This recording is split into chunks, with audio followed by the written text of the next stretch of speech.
Hi, this is Primary Cinema, and today I want to talk about one of my favorite directors, Mike Mills, an accomplished photographer, graphic designer, director of music videos, adverts, documentaries, and feature films. My favorite film of his is 20th Century Women. There's a lot to admire in that film: the superb performances, the well nuanced characters that go through grounded and relatable struggles, Mills' use of archival footage, which turns the film into a sort of academic text, documenting the birth and death of competing American ideals, and of course, the bomb ass soundtrack. I remember from maps, I see the shoreline, I see the white caps, a baseball diamond. So there's a ton I love about this movie. I could go on for days about it. But right now, let's focus on one small scene fairly early on in the film, in which Abby, played by Greta Gerwig, presents Billy Crudup's William with an idea for her photography. She wants to make a self-portrait series, but none of the photos will actually include her. Instead, she built an image of herself by capturing her possessions. You know what? I'll just let her explain it. For my photography, that I was gonna take a picture of everything that I own, so it would be a self-portrait of myself through the stuff that I have. That's it. The project is never mentioned again in the film. Just this one scene that points to Abby's vivid inner creative life. But although it only takes up a couple minutes of the film's runtime, the concept has stuck with me now for years.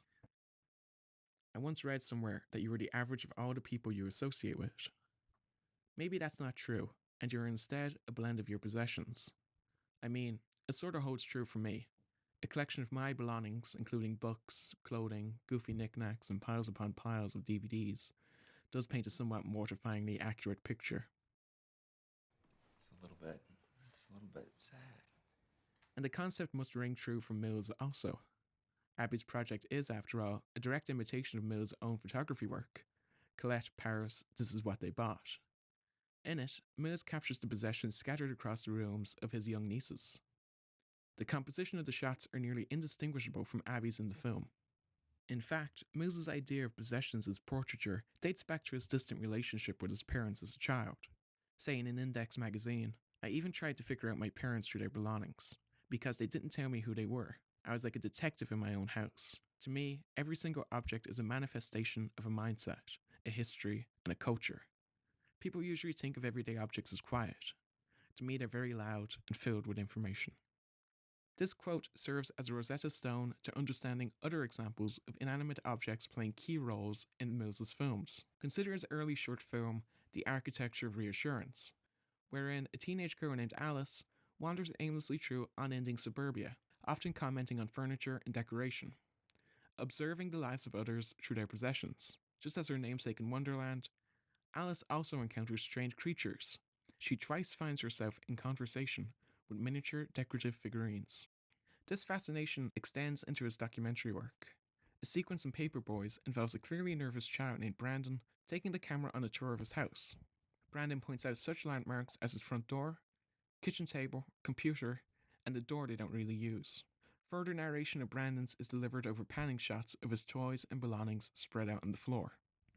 On first viewing, shots like these can seem innocuous, but put in perspective as part of Mills's overall work, they become almost heartbreaking. A life laid out before our eyes, an autopsy under capitalism.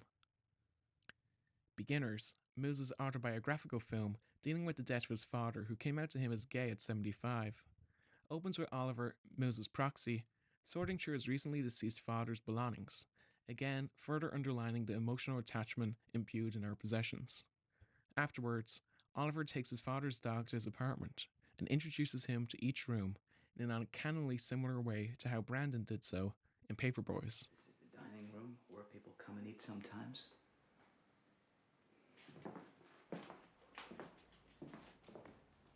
This is the living room.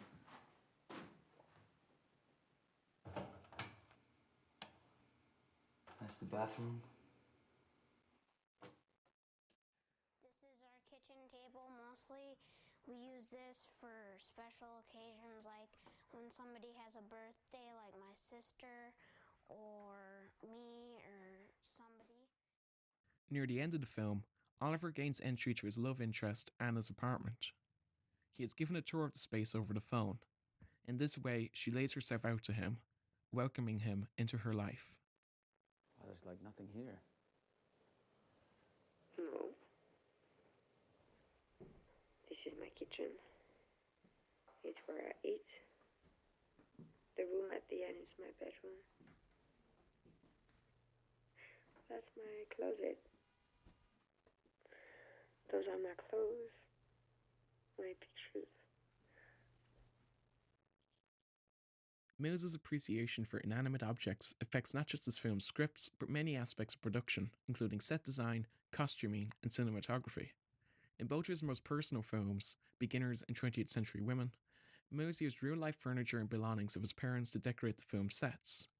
Here, in this scene from Beginners, the tonnet chair Christopher Plummer sits on belonged to Mills's parents, as did the couch in the background and the Tiffany lamp in the corner.